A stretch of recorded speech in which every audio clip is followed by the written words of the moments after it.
Mes parents ont payé 180 000 € pour la médecine de mon frère, me disant de me marier. J'ai cumulé 3 jobs pour réussir. Aux fiançailles, papa l'a présenté comme l'enfant qui a réussi, ignorant que sa fiancée était ma patiente.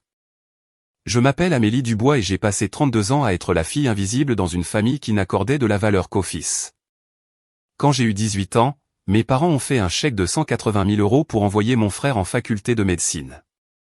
Quand j'ai demandé de l'aide pour mes frais de scolarité à l'université, mon père m'a regardé droit dans les yeux et m'a dit « Les filles n'ont pas besoin de diplôme.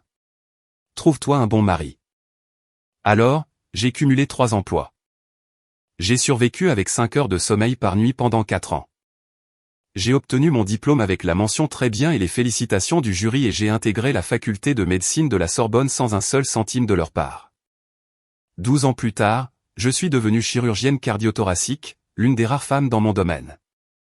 Mais à la fête de fiançailles de mon frère le mois dernier, mon père s'est levé devant 150 invités et a présenté Théo comme notre seul enfant qui ait réussi. Il ne se doutait pas que sa future belle-fille était la patiente que j'avais sauvée il y a 3 ans sur ma table d'opération. J'ai grandi à Versailles, une de ces banlieues chics près de Paris, où chaque pelouse semblait sortie d'un magazine, et chaque famille cachait ses secrets derrière des haies parfaitement taillées. Notre maison se trouvait au bout d'une impasse tranquille, garage pour 2 voitures, volet de style colonial, une allée en dalles de pierre bordée de buis que ma mère taillait chaque dimanche après la messe. Mon père, Henri Dubois, a passé 30 ans à gravir les échelons de l'entreprise jusqu'à devenir directeur financier d'une compagnie d'assurance de taille moyenne. Il portait le même style de chemise Oxford bleu ciel tous les jours, pressé et amidonné, assorti à une Rolex Datejust qu'il s'était offerte le jour de sa promotion. Cette montre était son trophée, sa preuve que le travail acharné payait pour le bon type de personne. Dans notre maison, il y avait des règles, pas du genre que l'on écrit, mais du genre que l'on apprend en observant. Théo était déposé à l'école dans la Mercedes de mon père. Moi, je prenais le bus. Théo a eu un tuteur en maths quand ses notes ont baissé. Quand j'en ai demandé un, mon père a dit « Tu n'as pas besoin de ça. Les filles ont juste besoin d'étudier assez pour s'en sortir. » Les matchs de foot de Théo étaient des événements familiaux. Mes remises de prix académiques? Ma mère est venue une fois, mon père jamais. Ma mère, Léa, était femme au foyer, d'une voix douce, toujours à arrondir les angles.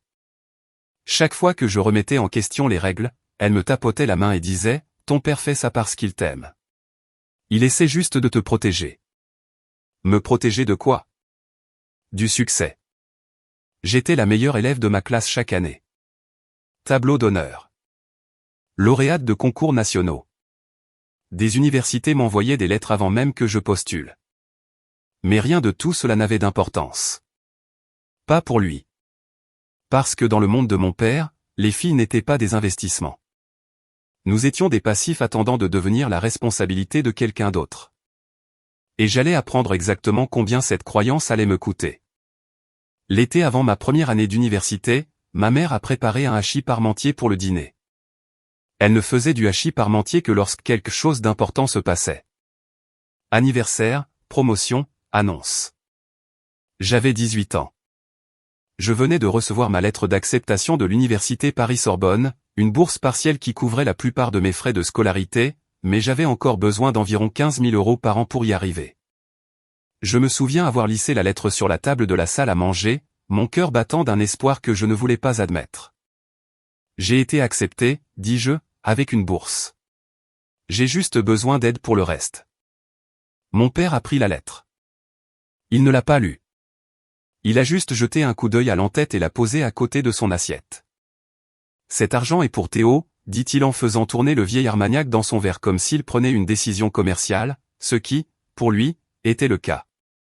Ton frère aura besoin d'une carrière.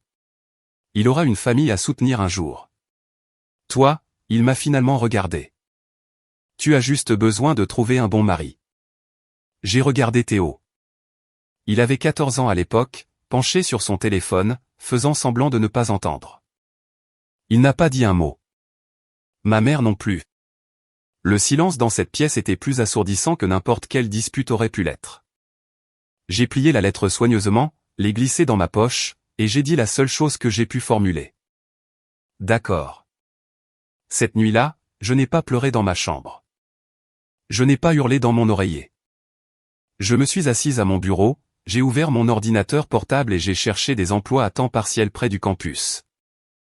J'ai postulé à 3 avant minuit, car à ce moment-là, j'ai pris une décision. Je ne demanderai plus jamais rien à mon père, et je ne l'ai jamais fait. L'université fut un tourbillon de réveils matinaux et de café froid. Premier job, serveuse dans un bistrot à 2 rues du campus.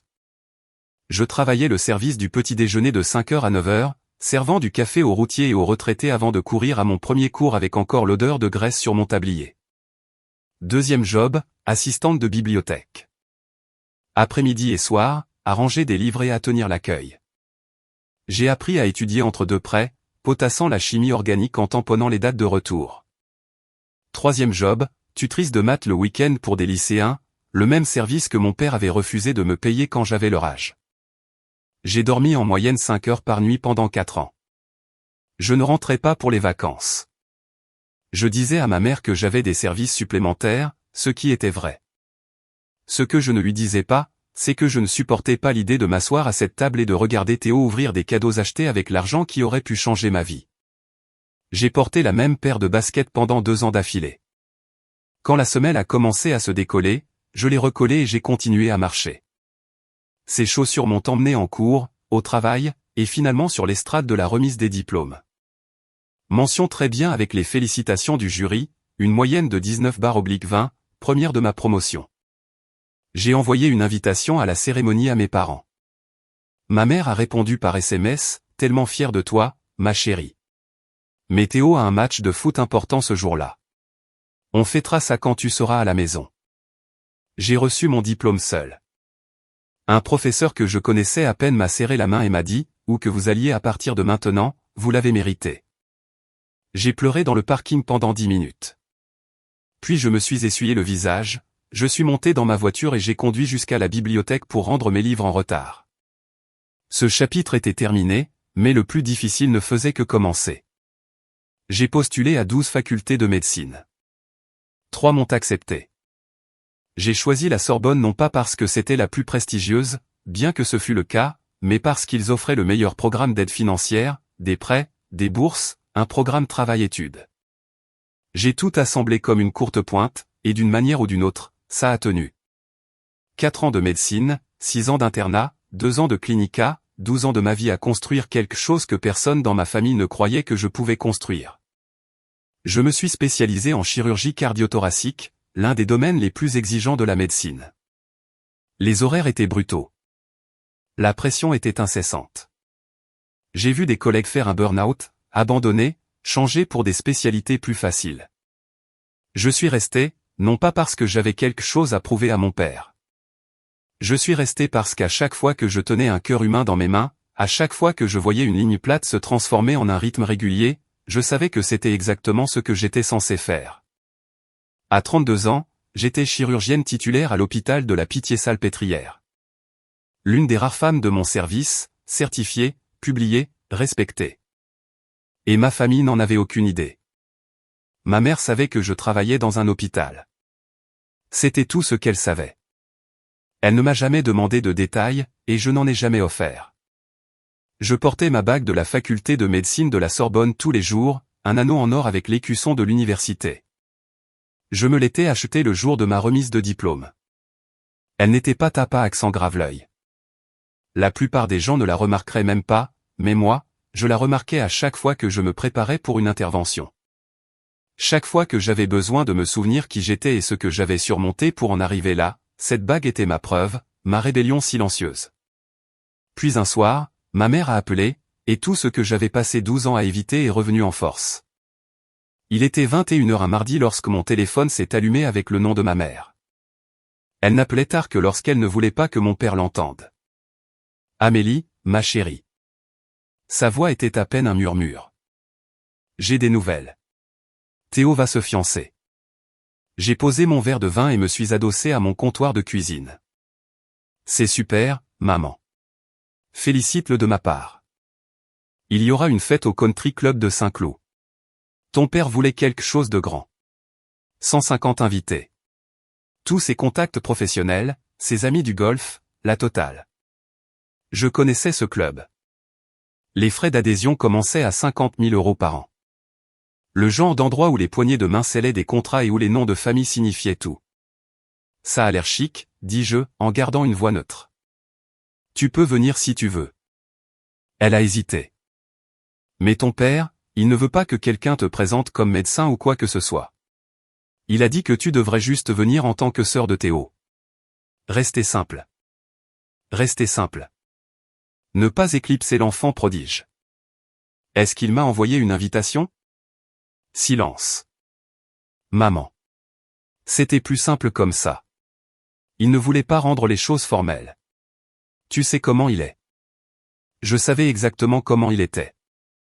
C'est quand? Samedi 14, à 19h. J'ai consulté mon calendrier. Aucune opération de prévue. Pas de garde.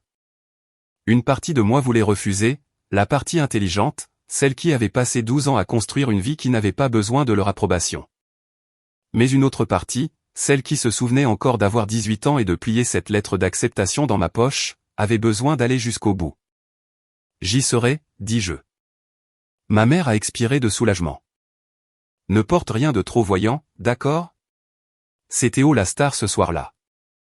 Bien sûr, maman. Théo est toujours la star. J'ai pris un Uber pour me rendre au country club. Je ne voulais pas m'occuper du voiturier ou que l'on me pose des questions sur ma voiture, mon travail, ma vie. Je voulais juste me glisser à l'intérieur, présenter mes respects, et repartir. Le country club de Saint-Cloud ressemblait exactement à ce que j'attendais. Architecture coloniale blanche, lustre en cristal visible à travers les hautes fenêtres, une pelouse manucurée s'étendant vers un parcours de golf de 18 trous. Le luxe suintait de chaque recoin. À l'entrée, un agent de sécurité en blazer impeccable vérifiait son presse-papier. Non. Amélie Dubois. Il a parcouru la liste. L'a parcouru à nouveau, a froncé les sourcils. Je ne vois pas d'Amélie Dubois. Bien sûr que non. J'ai sorti mon téléphone et appelé ma mère. 2 sonneries plus tard, elle est apparue à la porte, troublée et s'excusant. Elle est avec moi, a dit maman à l'agent, me faisant entrer. C'est la famille. La famille? Le mot sonnait creux. J'avais choisi ma tenue avec soin. Une simple robe en soie bleu marine, élégante, discrète, rien qui n'attirait l'attention. Mon seul luxe était ma bague de la Sorbonne, que je portais à la main droite comme toujours. La salle de bal bourdonnait de conversation. Les flûtes en cristal s'entrechoquaient. Un quatuor à cordes jouait quelque chose de classique dans un coin. Partout où je regardais, je voyais des marques de créateurs et des sourires forcés. Mon père se tenait près de l'entrée, saluant les invités d'une poignée de main ferme et d'un sourire de politicien. Quand il m'a vu, son expression a vacillé un instant avant de se figer dans une neutralité froide. Il a hoché la tête une fois, puis s'est retourné vers le couple à qui il parlait. Pas de câlin, pas de bienvenue, juste un hochement de tête. Comme si j'étais une lointaine connaissance qu'il était obligé de saluer. Un homme à côté de lui a demandé, « Henri, qui est-ce » La réponse de mon père a été fluide, répétée, dédaigneuse, juste une parente. Je suis passé devant lui sans un mot, me dirigeant vers le bar. C'est là que je l'ai remarqué, une femme en robe blanche, qui fixait ma bague. À 20h précises, la musique s'est tue et un projecteur a illuminé la petite scène à l'avant de la salle de bal. Mon père s'est approché du micro, une coupe de champagne à la main, sa Rolex scintillant sous les lumières. Mesdames et messieurs, commença-t-il, sa voix portant la chaleur étudiée d'un homme qui avait passé des décennies à diriger des conseils d'administration. Merci à tous de vous joindre à nous ce soir pour célébrer une occasion très spéciale. La salle s'est calmée. 150 visages se sont tournés vers lui avec une attention polie. Ce soir, nous honorons mon fils Théo, la fierté de la famille Dubois, notre seul enfant qui ait réussi. Les mots m'ont frappé comme un coup de poing. Notre seul enfant qui ait réussi. Je suis resté figé près du fond de la salle, mon champagne intact à la main, tandis que mon père continuait. Théo termine actuellement sa formation médicale et deviendra bientôt médecin. Il représente tout ce que cette famille défend. Le travail acharné, le dévouement et le courage de viser l'excellence. Des applaudissements ont parcouru la foule. Théo se tenait près de la scène, rayonnant, acceptant les félicitations de personnes qui ne savaient probablement rien de lui. La famille Dubois a toujours cru en l'investissement dans l'avenir, poursuivit mon père, et Théo est la preuve que ses investissements portent leurs fruits. J'ai senti des regards sur moi. Quelques invités qui savaient que j'existais, des amis de ma mère peut-être, ont jeté un coup d'œil dans ma direction avec quelque chose qui ressemblait à de la pitié. Ils savaient. Ils voyaient ce qui se passait. Une femme à côté de moi s'est penchée vers son mari et a chuchoté, « N'est-ce pas sa fille, l'aînée ?» Je pensais qu'il n'avait qu'un fils, a-t-il chuchoté en retour. C'est là que j'ai compris. Mon père ne m'avait pas seulement ignoré. Il m'avait effacé. J'ai posé ma coupe de champagne sur une table voisine, ma main plus stable que je ne l'aurais cru, et je me suis tourné vers la sortie. Mais quelqu'un marchait déjà vers moi. Elle était belle comme le sont toujours les futurs mariés, éclatante, radieuse, enveloppée dans une soie crème qui coûtait probablement plus cher que mon premier mois de loyer en médecine. Mais ce n'était pas sa robe qui m'a arrêté. C'étaient ses yeux. Ils étaient fixés sur ma main, sur ma bague. « Excusez-moi, dit-elle, comblant la distance entre nous d'un pas rapide et déterminé. Je suis désolé de vous déranger, mais travaillez-vous à la Pitié-Salpêtrière ? Mon cœur a raté un battement. Oui, dis-je prudemment. C'est exact. Êtes-vous chirurgienne ? Le bruit de la salle de bal semblait s'estomper. Le cliquetis des verres, les conversations murmurées, tout s'est dissous en un bruit blanc alors que je regardais cette femme, que je la regardais vraiment, et que je sentais le souvenir se mettre en place. Il y a 3 ans, 2 heures du matin. Une femme de 26 ans, la poitrine écrasée dans un accident de voiture, se vidant de son sang sur ma table d'opération. 7 heures de chirurgie, une situation critique jusqu'à la toute fin. Je me suis souvenu de son visage. Plus jeune alors, pâle, flottant entre la vie et la mort. Chloé, dis-je, son nom refaisant surface du fond de ma mémoire. Chloé Bernard. Sa main a volé à sa bouche. Des larmes ont rempli ses yeux. C'est vous. Oh mon Dieu, c'est vraiment vous. Avant que je puisse répondre, Théo est apparu à ses côtés, son sourire crispé par la confusion. Chérie, qu'est-ce qui se passe ? Il m'a regardé, puis a regardé Chloé. Tu connais ma sœur ? La tête de Chloé s'est tournée brusquement vers lui. Ta sœur ? Sa voix s'est brisée. Théo, tu ne m'as jamais dit ce que ta sœur fait dans la vie. La mâchoire de Théo s'est crispée. Je pouvais le voir calculer, essayant de contrôler le récit. Elle travaille dans un hôpital, dit-il rapidement. Un poste administratif. Chloé le dévisagea. Puis elle me dévisagea. Administratif, répéta-t-elle lentement. Théo, cette femme m'a sauvé la vie. Le visage de Théo est passé par 3 expressions en 2 secondes, la confusion, la panique, puis un sourire forcé qui n'atteignait pas ses yeux. Chérie, ne faisons pas de scène. Il a tendu la main vers le bras de Chloé. Il y a des gens importants que je veux te présenter. Monsieur Davison de l'ancienne firme de papa est là. Et Théo. Chloé a retiré son bras. As-tu entendu ce que je viens de dire ? Je t'ai entendu. Et c'est super.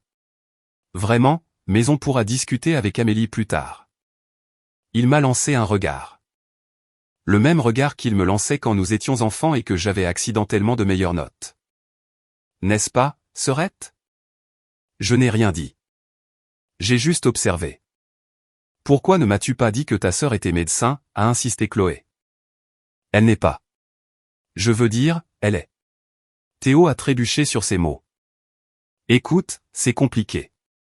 Notre famille est compliquée. Pouvons-nous s'il te plaît juste profiter de la fête ? Compliqué comment ? Les invités les plus proches de nous avaient commencé à remarquer, les têtes se tournaient, les chuchotements se propageaient comme des ondes dans un étang. Théo a baissé la voix, son sourire devenant tendu. Amélie, peux-tu juste partir ? C'est ma soirée. Tu as déjà causé assez de problèmes rien qu'en venant. J'ai senti la vieille piqûre familière, celle que j'avais passé des années à apprendre à ignorer. Je ne cause rien, Théo. Je suis juste là. Tu sais ce que je veux dire. Sa voix est tombée à un sifflement. Tu dois toujours tout ramener à toi. Même maintenant, même ce soir. Chloé a regardé entre nous, son expression passant de la confusion à quelque chose de plus dur. Quelque chose de suspect. Théo, dit-elle doucement. Je vais te poser la question une dernière fois. Pourquoi est-ce que je ne savais pas que ta sœur est chirurgienne? Il n'a pas répondu. Et dans ce silence, j'ai vu la première fissure dans l'image parfaite que ma famille avait passé des décennies à construire. Mon père s'est matérialisé à côté de nous comme s'il avait un sixième sens pour les perturbations dans ces événements soigneusement orchestrés. Qu'est-ce qui se passe ici? Sa voix était basse, contrôlée, mais je pouvais voir la tension dans sa mâchoire. Rien, papa, Théo a immédiatement sauté sur l'occasion. Amélie était sur le point de partir. Pas du tout, dis-je calmement. Les yeux de mon père se sont tournés vers Chloé, puis vers le petit groupe d'invités faisant semblant de ne pas écouter. Amélie, dit-il, mon nom sonnant comme un problème à résoudre. C'est la fête de fiançailles de Théo. Si tu ne vas pas être solidaire, il est peut-être préférable que tu. Que je quoi, papa? Que je disparaisse comme je le fais toujours? Chloé s'avança. Monsieur Dubois, saviez-vous que votre fille est employée dans un hôpital? Mon père a coupé court. Oui, nous sommes au courant. Mais ce soir ne la concerne pas. Ce soir, il s'agit de Théo et de son avenir. Son avenir, sa carrière, son succès, toujours les siens. Un homme à proximité, que je reconnus vaguement comme l'un des partenaires de golf de mon père, s'éclaircit la gorge. Henri, je ne savais pas que tu avais une fille. Tu ne l'as jamais mentionné. Le sourire de mon père se crispa. Nous sommes une famille discrète, Georges. Amélie a choisi une voie différente de la nôtre. Elle est indépendante. Indépendante. Le mot dégoulinait de mépris. Peut-être trop indépendante, ajouta-t-il, baissant la voix juste assez pour que seuls les plus proches puissent entendre, mais assez fort pour faire passer son message. Certains enfants veulent faire partie de la famille. D'autres, il haussa les épaules, d'autres n'ont rien à apporter. L'air autour de moi est devenu glacial. J'avais passé 12 ans à construire une carrière, à sauver des vies, à obtenir chaque qualification par la sueur et le sacrifice. Et en 3 phrases, mon père avait réduit tout cela à néant. Chloé le regardait comme si elle ne l'avait jamais vu auparavant. Et peut-être que ce n'était pas le cas, pas le vrai lui. J'ai senti la chaleur monter le long de mon cou, la vieille envie familière de me faire toute petite, de m'excuser, de disparaître. Pendant 18 ans, j'avais vécu sous le toit de cet homme et appris que la survie signifiait le silence. Pendant 12 autres années, j'avais construit une vie où son opinion n'avait pas d'importance. Mais là, dans cette salle de bal étincelante, entouré d'étrangers qui pensaient que mon père était un grand homme, j'ai réalisé quelque chose. J'en avais fini de me faire petite. J'ai pris une inspiration, puis une autre. Mon rythme cardiaque a ralenti pour atteindre le rythme régulier que j'utilisais avant une opération. Calme, concentré, précise. Je ne pars pas, papa. Mon père a cligné des yeux. Pardon? Je suis venu célébrer les fiançailles de mon frère. Je vais rester, prendre un verre d'eau et féliciter les heureux futurs mariés. J'ai lissé le devant de ma robe. C'est ce que fait la famille, n'est-ce pas? Son visage s'est empourpré. Amélie. Tu n'as pas besoin de me présenter à qui que ce soit. Tu n'as même pas besoin de reconnaître mon existence. J'y suis habitué. J'ai rencontré son regard sans ciller. Mais je ne partirai pas parce que ma présence te met mal à l'aise. Pendant un moment, personne n'a parlé. Puis je me suis tourné et j'ai marché vers le bar, mes talons claquant sur le sol en marbre avec une confiance que j'avais acquise dans les salles d'opération, les gardes de nuit et des années à faire mes preuves auprès de personnes bien plus intimidantes qu'Henri Dubois. J'ai commandé de l'eau pétillante avec du citron vert. Le barman l'a fait glisser sur le comptoir avec un petit hochement de tête. J'ai pris une gorgée et j'ai regardé la fête continuer autour de moi. Les rires forcés, les bises, la danse élaborée des gens riches prétendant que tout allait bien. Je n'avais pas besoin de faire de scène. Je n'avais pas besoin de dénoncer qui que ce soit. J'avais juste besoin de tenir bon. Et de l'autre côté de la pièce, j'ai vu Chloé me regarder avec quelque chose qui ressemblait à du respect. Elle marchait de nouveau vers moi. Je veux faire une pause ici et vous demander quelque chose. Avez-vous déjà été rejeté par les personnes qui étaient censées vous aimer le plus? Avez-vous déjà accompli quelque chose d'incroyable pour que votre famille prétende que cela n'est pas arrivé? Si c'est votre cas, laissez un commentaire ci-dessous. tapez simplement je comprends. Faites-moi savoir que je ne suis pas seul dans cette situation. Et si vous voulez savoir ce que Chloé m'a dit ensuite, continuez à regarder. N'oubliez pas de cliquer sur le bouton j'aime si vous êtes de mon côté. Avant que Chloé ne puisse m'atteindre, ma mère a intercepté son chemin. Ma chérie, laisse-moi te présenter à certaines de nos amies du club, a dit maman d'un ton enjoué, guidant Chloé vers un groupe de femmes plus âgées dégoulinant de perles. Puis elle est revenue vers moi, son sourire figé, mais ses yeux suppliants. Amélie, ma chérie. Elle m'a agrippé le coude, ses doigts tremblant légèrement. S'il te plaît, ne fais pas ça. Pas ce soir. Ne faire quoi, maman? Je suis juste là. Tu sais ce que je veux dire.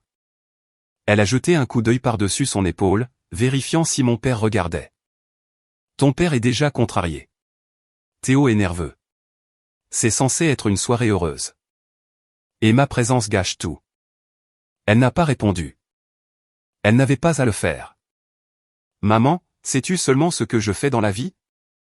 Ses yeux sont tombés au sol. Tu sais que je travaille à la Pitié-Salpêtrière. Tu sais que je suis chirurgienne. Tu le sais depuis des années. Ma voix était calme mais ferme. Pourquoi ne le lui as-tu jamais dit? Ton père n'aurait pas... Elle s'est interrompue. Il ne m'aurait pas cru. Il avait déjà son opinion sur toi. Alors, tu l'as juste laissé faire? Je n'avais pas le choix. Tu avais le choix tous les jours, maman. Tu ne l'as juste pas saisi. Ses yeux ont brillé. Pendant un instant, j'ai vu la mère dont je me souvenais de mon enfance. Celle qui me donnait un dessert en plus en cachette et me disait que je pouvais être tout ce que je voulais. Cette femme avait disparu depuis longtemps. Je sais que tu as bien réussi, a-t-elle chuchoté. Je suis fier de toi. Je ne peux juste pas, ne peux pas quoi? Le dire à voix haute? Elle m'a serré la main une fois, puis l'a lâchée. S'il te plaît, rentre à la maison, Amélie, avant que les choses n'empirent. Elles sont déjà pires, maman. Elles sont pires depuis toute ma vie. Je l'ai regardée s'éloigner. Et pour la première fois, je ne me sentais pas en colère. Je me sentais juste triste. Je me suis dirigé vers un coin de la salle de bal, près des baies vitrées qui donnaient sur le terrain de golf. Dehors, les lumières du paysage projetaient des flaques dorées sur l'herbe immaculée. Je pouvais voir les silhouettes des voitures de luxe sur le parking. Mercedes, BMW, quelques Porsche, le monde auquel mon père voulait désespérément appartenir. À l'intérieur, 150 personnes riaient, trinquaient et célébraient un avenir qui n'avait rien à voir avec moi. J'ai baissé les yeux sur ma bague, l'écusson de la Sorbonne captant la lumière. J'ai pensé au jour où je l'ai mérité. La cérémonie était petite, tenue dans une salle de conférence avec du mauvais café et un éclairage fluorescent. Les familles de mes camarades remplissaient les sièges, les parents essuyant des larmes, les frères et sœurs prenant des photos. J'étais assise seule au 3e rang. Quand ils ont appelé mon nom, je suis monté, j'ai serré la main du doyen et j'ai accepté ma bague sans personne pour en être témoin. Après, un agent d'entretien qui installait des chaises pour l'événement suivant a dit « Félicitations, docteur ». Il a été la seule personne à reconnaître mon accomplissement ce jour-là. J'ai pressé mon pouce contre la bague maintenant, sentant son poids. Qu'est-ce que je faisais même ici? J'avais passé 12 ans à construire une vie qui ne nécessitait pas leur approbation.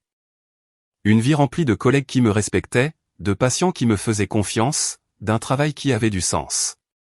Pourquoi étais-je dans un coin à la fête de fiançailles de mon frère, espérant quelque chose que je savais que je n'obtiendrais jamais? À travers la vitre, j'ai regardé un couple se promener bras dessus vers le jardin, heureux, inconscients, normaux. Peut-être que je devrais juste partir. Les laisser avoir leur soirée parfaite. Mais mon téléphone a vibré. Un SMS du docteur Kevin Moreau, un collègue de la Pitié. Salut, Amélie. Question bizarre. Ton frère Théo, est-ce qu'il a fini son internat? Je viens de le voir à une conférence pharmaceutique. Je pensais qu'il était encore en formation. J'ai fixé l'écran et tout a changé. J'ai lu le message 3 fois. Je pensais qu'il était encore en formation. Théo n'était pas en formation. Selon les nouvelles de ma mère, les rares qu'elle partageait, Théo terminait son internat et était sur le point de devenir médecin d'un jour à l'autre. C'était l'histoire, le récit que mon père diffusait à quiconque voulait l'entendre. Mais Kevin venait de voir Théo à une conférence de vente pharmaceutique. Pas une conférence médicale, une conférence de vente. J'ai ouvert un navigateur sur mon téléphone et j'ai cherché Théo Dubois Sanofi. 3 résultats. Un profil LinkedIn, une entrée dans l'annuaire de l'entreprise, une biographie de conférencier datant de 6 mois. Théo Dubois, délégué médical, Sanofi, UNC. Pas d'internat, pas de licence médicale, pas de titre de docteur devant son nom. Il avait abandonné il y a 2 ans, d'après les dates. Mon père avait dépensé 180 000 € pour les études de médecine de Théo, et Théo n'avait même pas fini. Il s'était discrètement réorienté vers la vente pharmaceutique et ne l'avait jamais dit à personne. Pendant 2 ans, il avait menti à toute notre famille. J'ai remis mon téléphone dans ma pochette, mon esprit tournant à toute vitesse. Ce n'était pas mon arme. Je n'étais pas venu ici pour dénoncer qui que ce soit. Mais en regardant mon père faire le tour de la salle, serrant des mains, se vantant de son futur fils médecin, j'ai réalisé quelque chose. La vérité n'avait pas besoin de moi pour être utilisée comme une arme. La vérité avait sa propre façon de faire surface. J'ai pensé à chaque patient qui m'avait remercié après une opération. Chaque vie que j'avais aidé à sauver. Chaque garde de 18 heures, chaque sacrifice, chaque moment où j'avais choisi cette voie malgré le manque de soutien. Je n'avais rien à prouver à mon père. Mais je n'avais pas non plus à protéger les mensonges de mon frère. J'ai redressé les épaules et j'ai regardé de l'autre côté de la pièce. Chloé se libérait enfin du groupe de femmes. Elle se dirigeait vers moi. Cette fois, je n'ai pas détourné le regard. J'ai retrouvé Chloé à mi-chemin, près d'une des hautes tables de cocktail drapées de lin blanc. « Je suis désolée pour tout à l'heure, dit-elle, légèrement essoufflée. La mère de Théo n'arrêtait pas de me tirer partout pour me présenter à des gens. Ce n'est rien. C'est ta fête. C'est censé l'être, elle se mordit la lèvre. Mais rien ne semble juste ce soir. J'ai étudié son visage, le pli entre ses sourcils, la tension dans ses épaules.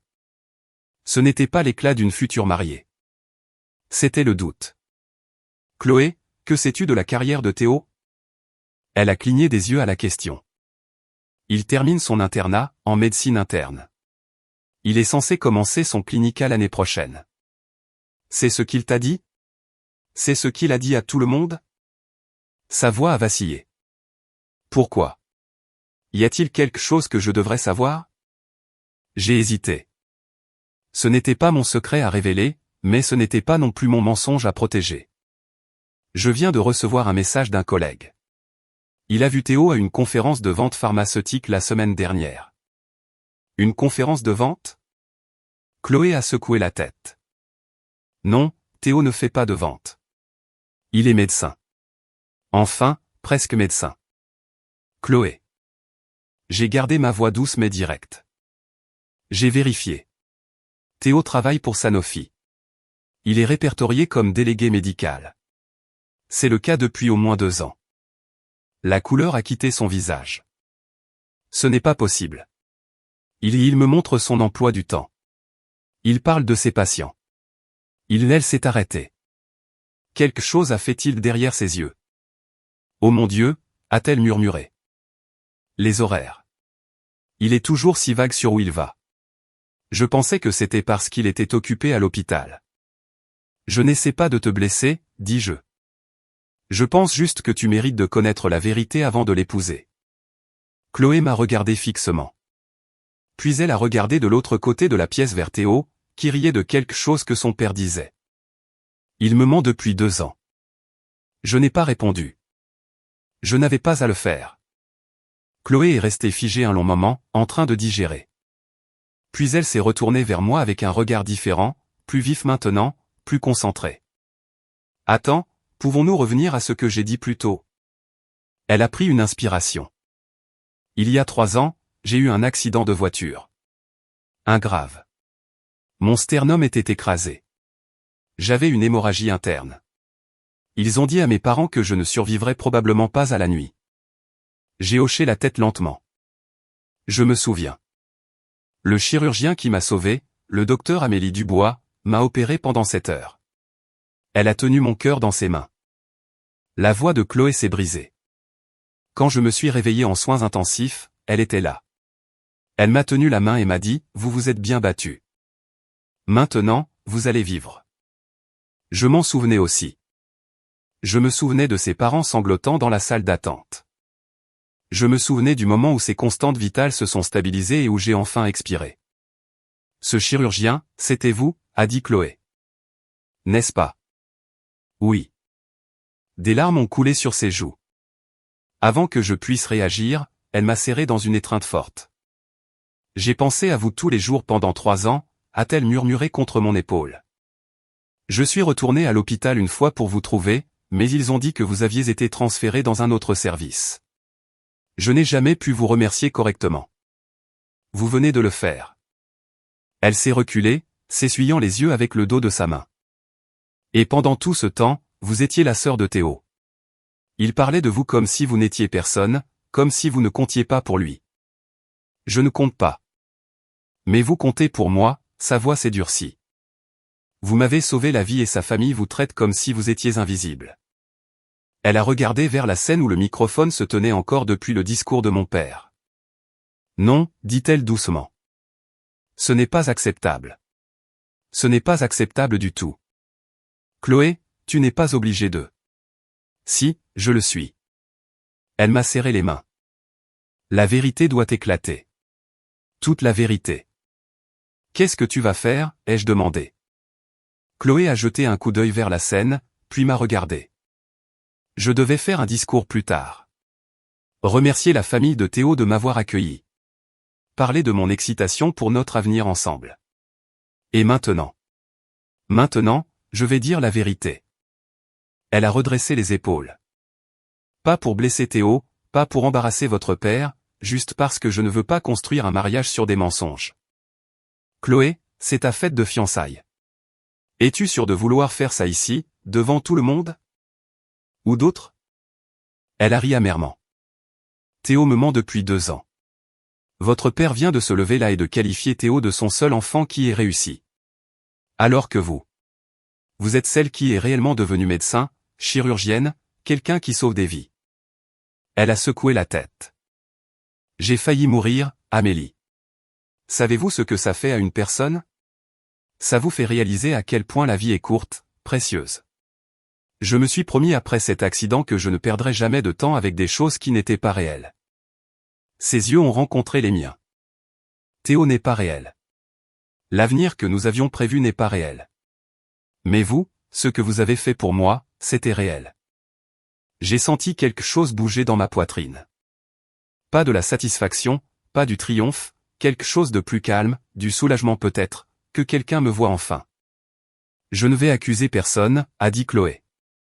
Je vais juste raconter mon histoire et laisser les gens tirer leurs propres conclusions. Et Théo pourra s'expliquer, s'il en est capable. Elle a touché mon bras. Resterez-vous? Je ne veux pas faire ça sans vous ici. J'ai pensé à partir. J'ai pensé à me protéger des retombées, mais je me protégeais depuis 12 ans.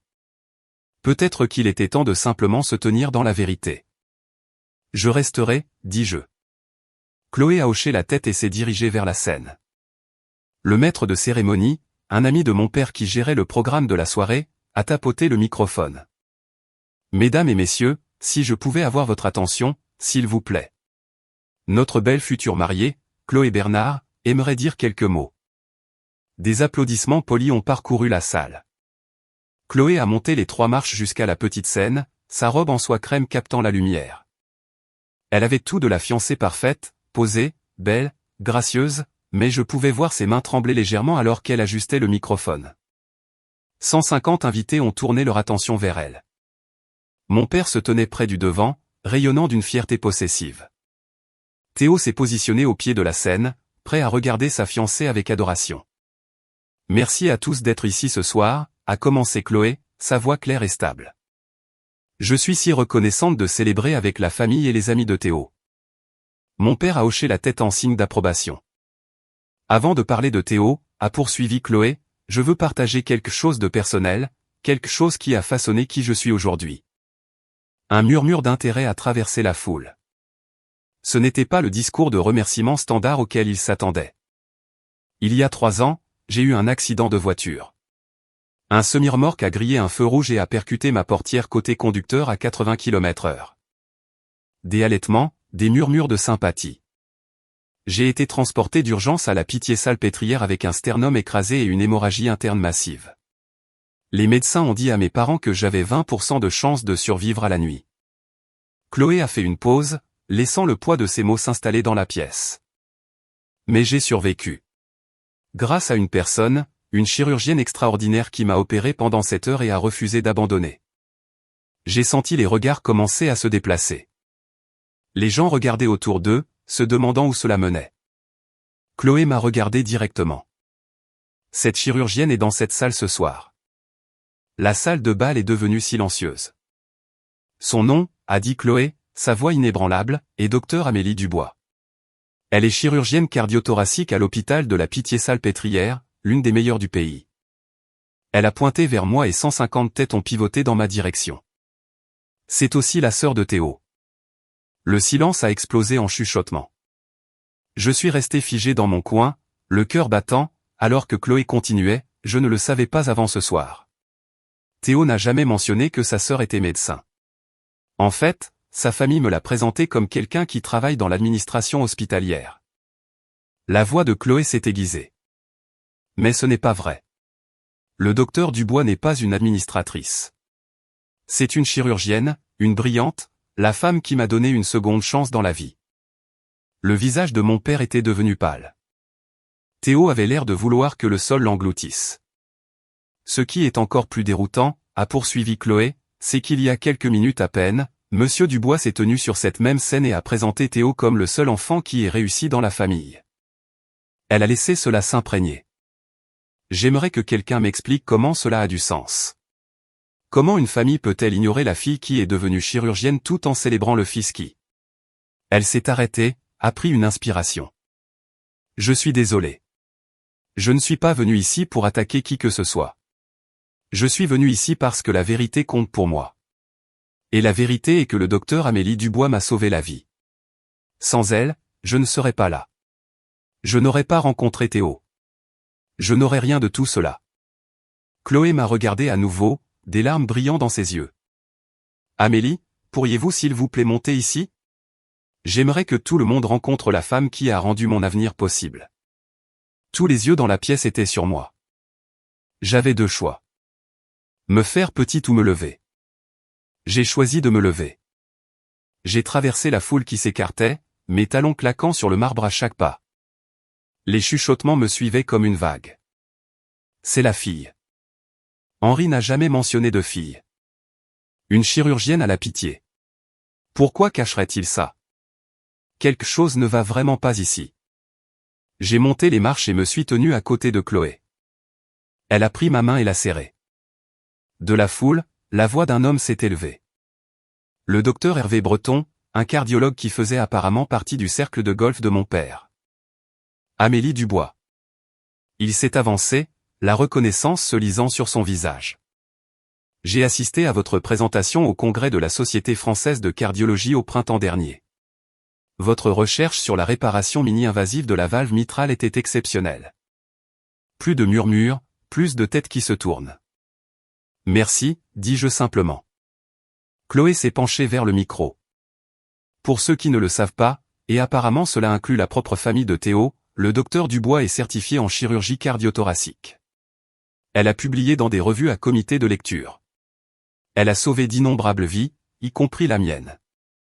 Elle s'est tournée pour faire face à mon père, qui se tenait immobile près du devant, son visage un masque de fureur à peine contenu.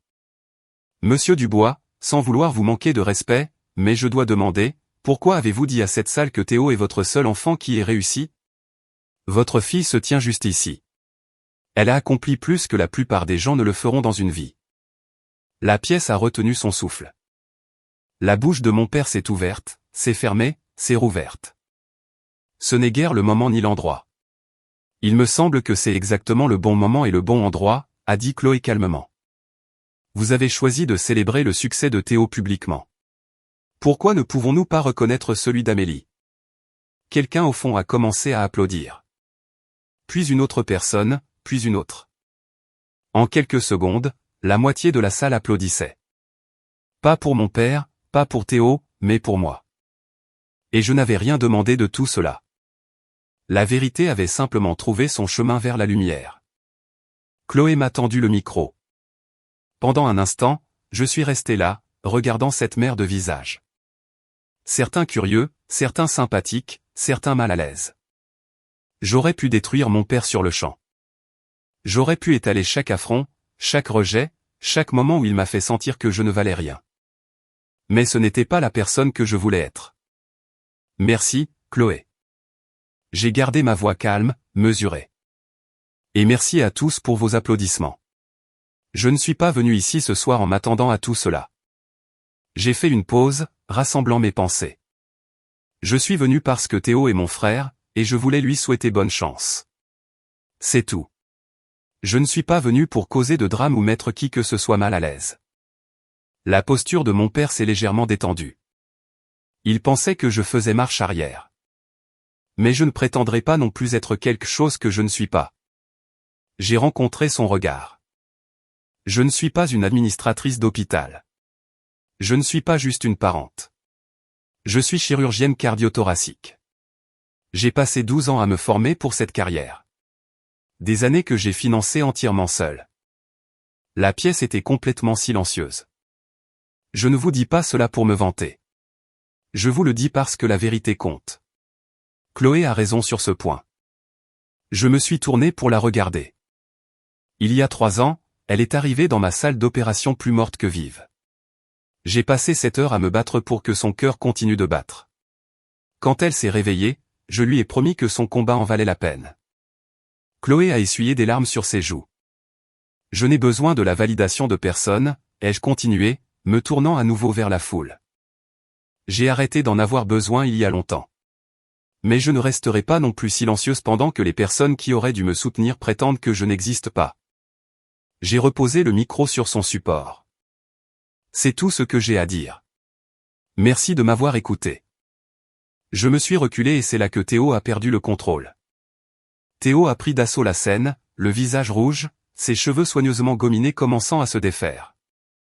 Tu es sérieuse, là? Il a attrapé le micro, sa voix craquant de rage à peine contenue. C'est ma fête de fiançailles, et il fallait que tu ramènes tout à toi, n'est-ce pas? Chloé s'est avancée vers lui. Théo, non. Il a pointé un doigt dans ma direction. Elle a toujours été comme ça, toujours à essayer de prouver qu'elle est meilleure que moi. Toujours en compétition. Même maintenant, même le seul soir qui est censé être le mien, elle ne peut pas juste me le laisser. Les invités se sont agités, mal à l'aise. Ce n'était pas le charmant Théo qu'il pensait connaître.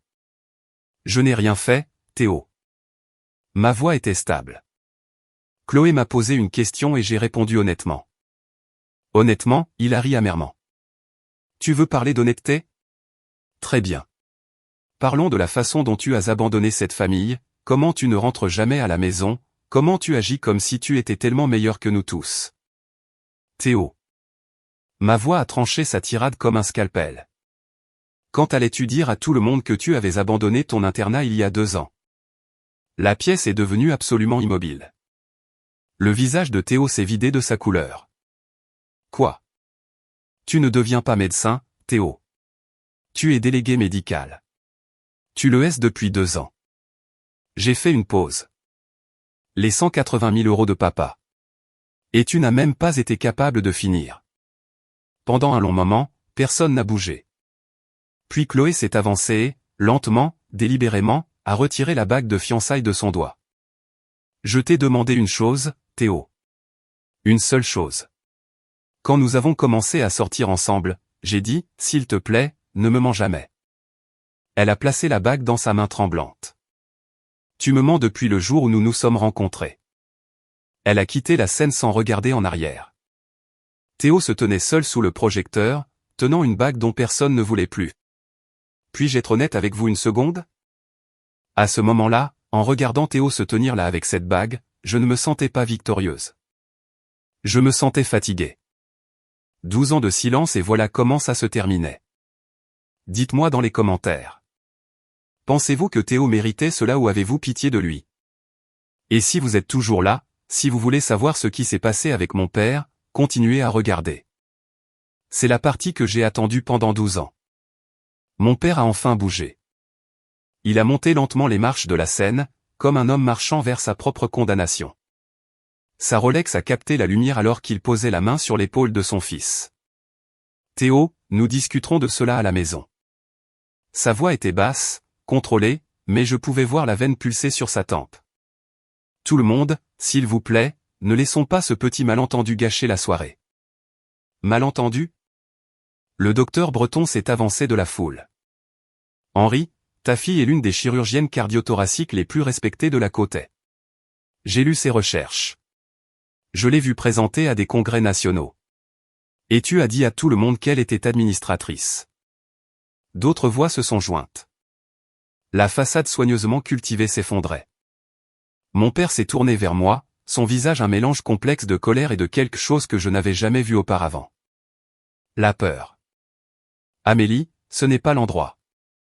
C'est toi qui en as fait l'endroit, papa. Quand tu t'es levé là et que tu as qualifié Théo de ton seul enfant qui ait réussi devant tous ceux avec qui j'ai grandi. J'essayais juste. Théo avait besoin. Il a trébuché sur ses mots. Tu ne comprends pas la pression sous laquelle il a été. La pression ? J'ai failli rire. Tu as payé pour toute son éducation. Tu as soutenu chaque décision qu'il a prise. Et quand il a échoué, tu l'as couvert. Je me suis approché. J'ai travaillé 3 emplois pour payer mes études. J'ai dormi 5 heures par nuit pendant 4 ans. J'ai gagné tout ce que j'ai sans absolument aucune aide de ta part. C'était ton choix. Non, c'était ton choix. Tu as décidé que je ne méritais pas de soutien parce que j'étais née fille. J'ai gardé ma voix égale. Je ne demande pas d'excuses. J'ai arrêté d'attendre ça il y a des années. Il m'a regardé, sans voix, peut-être pour la première fois de sa vie. Mais je ne te laisserai plus m'effacer. Pas devant ces gens. Plus jamais. Chloé se tenait au bas des marches de la scène, les bras croisés, attendant. Théo est descendu lentement, serrant toujours la bague de fiançailles comme si elle pouvait le sauver. Chloé, s'il te plaît, laisse-moi t'expliquer. Expliquer quoi ? Sa voix était calme, mais je reconnaissais ce calme. C'était le même calme que j'utilisais quand une opération tournait mal. Le moment juste avant une action décisive. J'allais te le dire. Quand ? Le soir de notre mariage ? Après avoir acheté une maison. Elle a secoué la tête. Tu m'as dit que tu étais médecin, Théo. Tu m'as montré ton emploi du temps. Tu t'es plaint de patients difficiles. Tout cela n'était que mensonge. Pas des mensonges, juste. Je te protégeais. Me protéger de quoi ? De la vérité ? Chloé a ri, mais il n'y avait aucun humour là-dedans. Je t'ai raconté le pire moment de ma vie. Je t'ai parlé de mon accident, de mon opération, de ma convalescence. J'ai été complètement honnête avec toi sur tout. Théo n'a rien dit. Et maintenant, je découvre que la chirurgienne qui m'a sauvé la vie, la personne que je voulais remercier depuis 3 ans, est ta sœur. Une sœur que tu m'as délibérément cachée. Ce n'est pas ton père vient de te présenter comme son seul enfant qui ait réussi. Pendant que ta sœur se tenait à 5 mètres, une sœur qui est réellement devenue médecin, et tu étais d'accord avec ça. Le silence de Théo était accablant. Chloé a pris une profonde inspiration. Je t'aimais, Théo. Vraiment. Mais je ne peux pas épouser quelqu'un que je ne connais pas, et clairement, je ne te connais pas du tout. Elle s'est retournée et s'est dirigée vers la sortie, ses talons claquant avec finalité sur le sol en marbre. Théo a crié après elle, Chloé, s'il te plaît. Elle n'a pas regardé en arrière. La bague est tombée de la main de Théo et a rebondi sur le sol avec un petit cliquetis pathétique. Personne n'a bougé pour la ramasser. Dans tout ce chaos, je n'avais pas remarqué ma mère approcher. Elle est montée sur la scène, quelque chose que je ne l'avais jamais vue faire de toute ma vie. Léa Dubois ne faisait pas de scène. Elle n'attirait pas l'attention. Elle arrondissait les angles et maintenait la paix. Mais pas ce soir. Amélie. Je me suis tourné pour lui faire face. Ses yeux étaient rougis, son maquillage soigné commençant à couler. Je suis tellement désolé. Les mots flottaient dans l'air entre nous. Je savais ce que tu avais accompli, a-t-elle continué, sa voix tremblante. J'ai suivi ta carrière de loin. J'ai lu tes recherches. J'ai vu les annonces de l'hôpital quand tu as été promu. J'ai senti quelque chose se fissurer dans ma poitrine. Alors pourquoi n'as-tu jamais rien dit? Parce que j'avais peur. Elle s'est essuyée les yeux avec le dos de sa main. Peur de ton père. Peur de perturber la famille. Peur de... Elle a pris une inspiration tremblante. Peur d'admettre que je t'ai laissé tomber. Mon père se tenait figé derrière elle, regardant cela se dérouler comme un homme assistant à l'effondrement de son monde. Tu avais 18 ans, et je l'ai laissé te dire que tu ne comptais pas. J'aurais dû te défendre. J'aurais dû te protéger. Sa voix s'est brisée, mais je ne l'ai pas fait. Et tu as dû te protéger toi-même. Elle a pris mes mains et je l'ai laissé faire. La femme que tu es devenue, la chirurgienne, le succès, tout ça. Tu l'as fait seule. Malgré nous, pas grâce à nous. Elle a serré mes doigts. Je suis si fier de toi, Amélie. J'aurais dû le dire il y a des années. J'ai senti des larmes menacées de couler, les premières que je m'étais autorisées depuis longtemps. Merci, maman, ai-je réussi à dire. Ça signifie plus que tu ne le penses. Elle m'a serré dans ses bras, une vraie étreinte. Le genre que je n'avais pas ressenti depuis mon enfance. Derrière nous, mon père se tenait silencieux, regardant, digérant. Pour une fois, il n'avait rien à dire. J'ai tenu ma mère pendant un long moment. Puis je me suis doucement reculé. La salle de bal était devenue silencieuse. Les invités commençaient à se diriger vers les sorties. Conversations étouffées et mal à l'aise. La fête était terminée à tous points de vue. Théo avait disparu, probablement pour lécher ses plaies quelque part en privé. Mon père se tenait toujours sur la scène, l'air plus vieux que je ne l'avais jamais vu. Je n'avais plus rien à leur dire. Je devrais y aller, ai-je dit à ma mère. Elle a hoché la tête, tenant toujours ma main. M'appelleras-tu bientôt? Oui, je t'appellerai. En descendant de la scène, Chloé m'a intercepté près de la porte. Amélie, attendez. Ses yeux étaient secs maintenant, son calme retrouvé. Je ne sais pas comment vous remercier pour ce soir et pour tout le reste. Vous n'avez pas besoin de me remercier. J'ai touché brièvement son bras. Tu t'es sauvée toi-même ce soir, Chloé. Tu as choisi la vérité plutôt que le confort. Cela demande du courage. Je l'ai appris de vous. Elle a souri faiblement. Il y a 3 ans, quand je me suis réveillé dans cette chambre d'hôpital, vous m'avez dit quelque chose que je n'ai jamais oublié. Qu'est-ce que c'était? Vous avez dit, le plus dur est passé. Maintenant, tout ce que vous avez à faire, c'est vivre. Elle a pris une inspiration tremblante.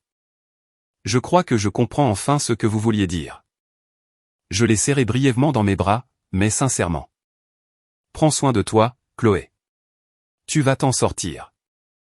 Elle a hoché la tête et s'est écartée. Je suis sorti du country club de Saint-Cloud dans l'air frais de la nuit. Le voiturier s'affairait autour des voitures de luxe, mais je suis passé devant, sortant mon téléphone pour commander un Uber.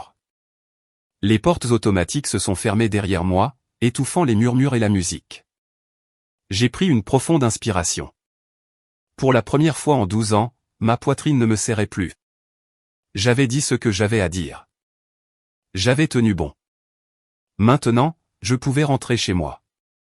Beaucoup de choses peuvent changer en 7 jours. Chloé a rompu les fiançailles. Elle m'a envoyé un SMS le lendemain matin. Merci de m'avoir dit la vérité. Recommencer à zéro fait peur, mais c'est mieux que de vivre dans un mensonge. Nous sommes restés en contact. Elle envisage de reprendre une thérapie, de digérer tout ça. Je pense qu'elle s'en sortira. Théo a finalement avoué à mes parents avoir abandonné. Selon ma mère, qui m'appelle maintenant tous les 2 jours, mon père ne l'a pas bien pris. Il a coupé le soutien financier de Théo jusqu'à ce que, comme il l'a dit, Théo est un vrai projet de vie. Ironique, considérant qu'il ne m'a jamais donné de soutien à couper en premier lieu. Ma mère a commencé à suivre une thérapie familiale. Elle a demandé à mon père de se joindre à elle. Il a refusé au début, mais après une semaine de silence de la part de tous ceux qu'il avait l'habitude d'impressionner, il a accepté au moins une séance. Je ne me fais pas d'illusions sur une transformation. Certaines personnes sont trop ancrées dans leurs habitudes, mais le fait qu'il essaie, même un peu, est plus que ce que j'aurais jamais espéré. Quant à moi, je suis retourné au travail. Le lundi après la fête, j'avais un double pontage programmé à 7 heures du matin. Je me suis préparé, j'ai fait mes incisions et j'ai passé 4 heures à faire ce que je fais de mieux. Quand le cœur du patient a recommencé à battre de lui-même, j'ai ressenti cette vague familière de sens. C'est pour ça que je fais ce que je fais. Pas pour la reconnaissance, pas pour la validation. Pour des moments comme celui-ci, quand quelqu'un a une seconde chance dans la vie parce que j'ai refusé d'abandonner. Mon téléphone a vibré dans mon casier après l'opération. Un SMS d'un numéro que je ne reconnaissais pas. C'est ton père. Pouvons-nous parler? Je l'ai fixé pendant un long moment. Puis j'ai tapé en retour. Quand tu seras prêt à écouter, je serai là. Vous pourriez penser que cette histoire se termine avec moi pardonnant à mon père, avec une réconciliation en larmes et ils vécurent heureux pour toujours. Ce n'est pas comme ça que la vraie vie fonctionne. La vérité, c'est que je suis encore en train de comprendre à quoi ressemble ma relation avec ma famille. Peut-être que nous trouverons un chemin vers quelque chose de sain. Peut-être que non. Quoi qu'il en soit, j'ai fait la paix avec ça. Parce que voici ce que j'ai appris au cours des 12 dernières années. Vous ne pouvez pas contrôler comment les autres vous voient. Vous ne pouvez pas forcer quelqu'un à reconnaître votre valeur. Vous ne pouvez contrôler que qui vous êtes et ce que vous faites de votre vie. J'ai passé trop d'années à attendre que mon père soit fier de moi, espérant qu'un accomplissement de plus, un prix de plus, un succès de plus le ferait enfin me voir. Mais certaines personnes ne sont pas capables de voir au-delà de leurs propres attentes. Ce n'est pas votre échec. C'est le leur. La vraie victoire n'était pas de me tenir sur cette scène pendant que Chloé disait à tout le monde qui j'étais. La vraie victoire a été le moment où j'ai réalisé que je n'avais besoin de l'approbation de personne pour connaître ma propre valeur. Je suis chirurgienne cardio-thoracique. J'ai sauvé des vies. J'ai construit une carrière qui a du sens. Personne ne me l'a donnée. Je l'ai méritée. Et si mon père veut un jour faire partie de ma vie, il devra mériter sa place aussi. Ce n'est pas de la cruauté. Ce sont des limites. Poser des limites ne signifie pas couper les ponts pour toujours. Cela signifie dire « je t'aime, mais je ne te laisserai plus me faire de mal ». Cela signifie protéger la vie que vous avez construite, même des personnes qui étaient censées vous aider à la construire. Si vous regardez ceci et que vous vous reconnaissez dans mon histoire, la fille négligée, l'enfant sous-estimé, celui qui n'a jamais été tout à fait assez, s'il vous plaît, écoutez-moi. Vous êtes assez. Vous l'avez toujours été. N'attendez pas qu'il le voie. Voyez-le en vous-même. Après que tout se soit calmé, j'ai pris un café avec une amie, une psychologue spécialisée en dynamique familiale. Pourquoi penses-tu que mon père est comme ça, lui ai-je demandé. Est-ce juste une mauvaise personne? Elle a secoué la tête. Les gens sont rarement aussi simples. Elle a expliqué que mon père a probablement grandi dans un environnement où sa propre valeur était entièrement liée à la réussite, en particulier la réussite masculine.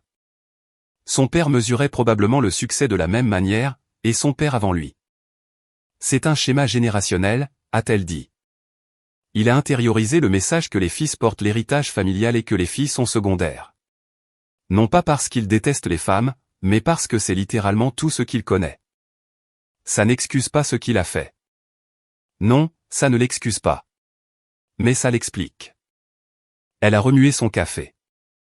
Le plus triste, c'est qu'il pensait probablement qu'il te protégeait. Dans son esprit, te pousser vers le mariage et loin d'une carrière, c'était être un bon père, te sauver de la lutte qu'il a traversée. Je suis resté avec cette pensée un moment. Cela ne m'a pas rendu moins en colère, mais cela m'a aidé à comprendre que l'échec de mon père n'était pas personnel. Il avait juste tort. Catastrophiquement, douloureusement tort. Et certaines personnes n'apprennent jamais à être autre chose. La leçon que je veux vous laisser est la suivante. Vous ne pouvez pas guérir des blessures que vous refusez de reconnaître. Que ce soit un parent qui vous a rejeté, un frère ou une sœur qui a rivalisé avec vous, ou un système qui vous a sous-estimé, le chemin à suivre commence par l'honnêteté. Soyez honnête sur ce qui s'est passé. Soyez honnête sur la façon dont cela vous a affecté. Et soyez honnête sur ce que vous êtes prêt à accepter à l'avenir.